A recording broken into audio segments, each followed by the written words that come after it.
Welcome to Brennan Enterprises, your source for everything about replacement windows and doors.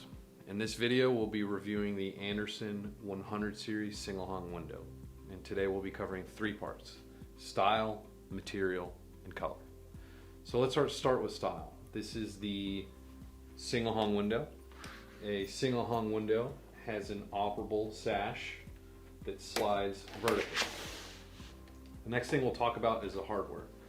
The 100 series come with what Andersen refers to as an auto lock. So when the window is closed, the lock automatically locks.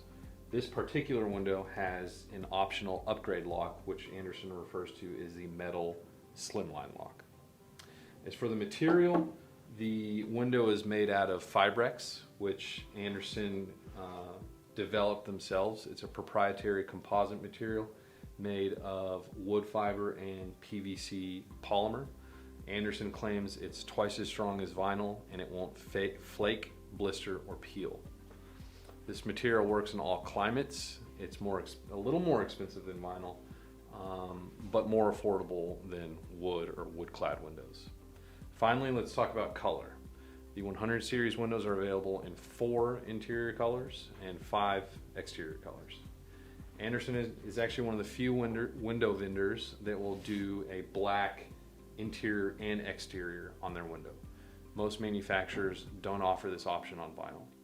If you're looking for a black interior window option on your windows, then this will be your most affordable option. So there you have it, a quick overview of the Andersen 100 series window. We recommend it for homeowners or consumers that are interested in an environmentally friendly product, or people that are interested in having a black interior on their window. You can learn more about this product on our website. Quick links are in the description.